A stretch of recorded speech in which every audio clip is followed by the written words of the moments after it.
Hi விவோஸ், வணக்கம். இது உங்கள் சேனல் பொறியாளன் டெக். நான் உங்கள் பொறியாளன். இன்றைக்கி நம்ம என்ன வீடியோ பார்க்க போகிறோம் அப்படின்னா, நம்ம திருச்சியில் லிங்கா நகரில் கட்டிகிட்டு இருக்க வீட்டோட ஃபுல் வியூ தான் பார்க்க போகிறோம். கிட்டத்தட்ட ஒரு 85% ஆஃப் ஒர்க் முடிஞ்சு இப்போ டைலிங் ஒர்க் தான் போயிட்டுருக்கு.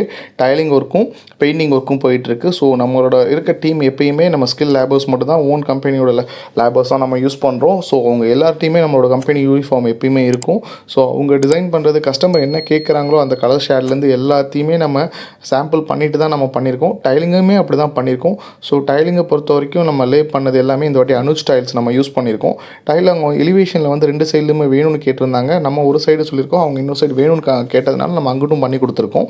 ஸோ டைலை பொறுத்த வரைக்கும் அவங்க 3D எலிவேஷன் டைல் தான் கேட்டிருந்தாங்க. ஸோ இது வந்து மேட் ஃபினிஷில் உள்ள டைல் நம்ம எல்லா இடத்துலையும் ஃபுல்ஃபில் பண்ணியிருக்கோம். பக்கத்தில் வந்து பார்த்திங்க அப்படின்னா அவங்க இபி லைன் வைக்கணுன்றதுக்காக அந்த இடத்தையும் நம்ம விட்ருக்கோம். டைலிங்கை பொறுத்த வரைக்குமே எல்லாமே இந்த வீட்டை பொறுத்த வரைக்கும் 4x2 தான் நம்ம மோஸ்ட்லி இந்த வீட்டுக்கு ஃபுல்லாகவே யூஸ் பண்ணோம். ஸோ எல்லாமே அனுஜ் டைலில் தான் இந்த வாட்டி நம்ம பர்ச்சேஸ் பண்ணியிருந்தோம். கலரை பொறுத்த வரைக்குமே வந்து பார்த்திங்கன்னா அவங்க லைட் ஷேட் தான் கேட்டாங்க. அதேமாதிரி ஃபால் சீலிங்குமே எடுத்துக்கிட்டிங்கன்னா கிட்டத்தட்ட 4 சஜஷன் போன அப்புறம் ஒன்று பெஸ்ட்டாக இருந்த ஒரு விஷயத்த நம்ம பண்ணியிருக்கோம். டைலிங் ஒர்க்கும் இருக்கட்டும். கிச்சனை பொறுத்த வரைக்கும் பார்த்திங்க அப்படின்னா இது ஃபுல்லி ஓப்பன் கிச்சனாக தான் ஃபஸ்ட்டு நம்ம பிளான் பண்ணோம். அப்புறம் கடைசியில் கஸ்டமர் வந்து எனக்கு இந்த இடத்துல பூஜா ரூம் வேணும் அப்படின்றனால கொஞ்சம் நம்ம பார்ஷியலாக வந்து நம்ம அதை க்ளோஸ் பண்ணுற மாதிரி ஆகிடுச்சு. ஸோ சாமி ரூம் வர கபோர்ட் ஒர்க் பண்ணுற மாதிரி ஆகிடுச்சு. ஸோ அதனால இந்த இடத்துல வந்து பார்ஷியலாக நம்ம வந்து கிச்சன் இது பண்ணுற மாதிரி ஆகிடுச்சு. கடைசியாக வந்து பார்த்திங்க அப்படின்னா ஃபஸ்ட்டு நம்ம டிசைன் பண்ண வீடு கட்ட பிளான் பண்ண உடனே அவங்க கேட்ட விஷயம் இந்த ஸ்டெப்பு தான். எனக்கு வந்து ஸ்பைன் ஸ்டேர் தான் வேணும். ஸோ அதை தான் நீங்கள் டிசைன் பண்ணி கொடுக்கணுன்னாங்க. ஸோ நம்ம அந்த விஷயத்தையுமே இங்கே ஃபுல்ஃபில்லாக பண்ணியிருக்கோம். கஸ்டமர் எப்படி கேட்டாங்களோ அப்படி தான் பண்ணியிருக்கோம். பாத்ரூமை பொறுத்த வரைக்குமே எல்லா பாத்ரூமுமே கிட்டத்தட்ட இங்கே வந்து பார்த்திங்க அப்படின்னா 7x4 அந்த ரேஞ்சில் தான் இருக்கும். ஸோ கீழே மட்டும் இந்தியன் பாத்ரூம் அவங்க கேட்டிருந்தாங்க. ஸோ அதுக்கு நம்ம டிசைன் பண்ணி இந்தியன் பாத்ரூம் கொடுத்துருக்கோம். கீழே வந்து பார்த்திங்க அப்படின்னா டைலிங்கை பொறுத்த வரைக்குமே எல்லாமே வந்து பார்த்திங்க அப்படின்னா ஒரு லைட் ஷேடு தான் இருக்கும் அது.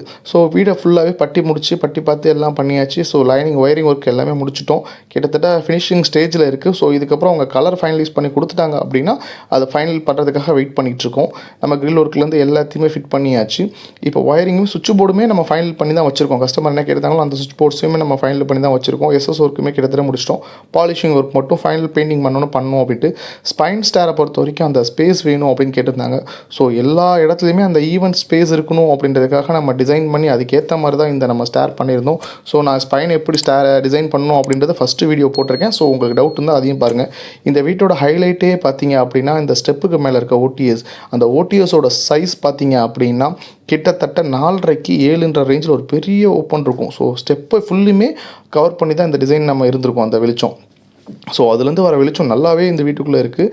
ஸோ ரூமை பொறுத்த வரைக்கும் பார்த்தீங்க அப்படின்னா டபுள் ரூம், கிட்டத்தட்ட ட்ரிபிள் பெட்ரூம் வீடு இது. ஆக்சுவலாக 1500 ஸ்கொயர் ஃபீட்டில் ட்ரிபிள் பெட்ரூம் நம்ம பண்ணியிருக்கோம். கீழே வந்து பார்த்தீங்க அப்படின்னா 1000 ஸ்கொயர் ஃபீட்டும் மேலே ஒரு 500 ஸ்கொயர் ஃபீட்ன்ற பிளானில் பண்ணியிருக்கோம். பாத்ரூமை பொறுத்த வரைக்கும் சேம் தான். இங்கே வந்து பார்த்தீங்கன்னா 7x4 தான் இருக்கும். ஸோ பெட்ரூமை பொறுத்த வரைக்கும் இந்த பெட்ரூம் சைஸ் வந்து பார்த்தீங்கன்னா 10x12 இருக்கும்.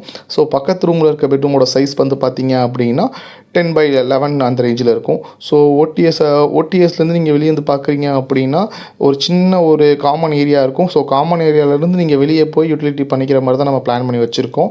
அதுலேருந்து இந்த பெட்ரூமும் வந்து சைடில் வந்து பார்த்திங்கன்னா இங்கே இண்டிவிஜுவலாக ஒவ்வொரு பெட்ரூமுக்குமே தனித்தனியாக பாத்ரூம் நம்ம அவங்க டிசைன் பண்ணியிருந்தோம். ஸோ அதுக்கேற்ற மாதிரி தான் பண்ணியிருந்தோம். லேப்ட்டுமே ரொம்ப இதாக இல்லாமல் அவங்க எங்கிட்ட கேட்டிருந்தாங்களோ அதுக்கேற்ற மாதிரி டிசைன் பண்ணி ஸ்லாப் நம்ம வந்து இங்கே கொடுத்துருந்தோம். ஸோ கபோர்ட் ஒர்க்குமே அவங்க வுட் ஒர்க் பண்ணாலும் அதுக்கேற்ற மாதிரி தான் நம்ம டிசைன் பண்ணி கொடுத்துருந்தோம். இதுக்கு அடுத்த வீடியோவில் இந்த வீடியோட ஃபுல் வெர்ஷன் நம்ம பார்ப்போம். ஸோ கலரிங் எல்லாம் பண்ண அப்புறம் எப்படி இருக்குன்ற வீடியோ நான் அடுத்த வீடியோவில் அப்லோட் பண்ணுறேன். ஓகே வியூவர்ஸ், நம்ம வீடியோவோட ஃபைனலுக்கு வந்துட்டோம். இந்த வீட்டை பற்றி இல்லை இது மாதிரி உங்கள் வீடு நம்ம கன்ஸ்ட்ரக்ஷன் பண்ணோம், உங்களோட ஐடியாவில் இருக்க வீடை நான் கன்ஸ்ட்ரக்ஷன் பண்ணோம் அப்படின்னா மறக்காமல் என் நம்பருக்கு கால் பண்ணுங்கள். உங்களுக்கு என்ன டவுட்ஸ் இருந்தாலும் எனக்கு கால் பண்ணுங்கள். நான் உங்களுக்கு கட்டாயமாக ரெக்கார்ட் பண்ணேன். நெக்ஸ்ட் வீடியோவில் சந்திப்போம்.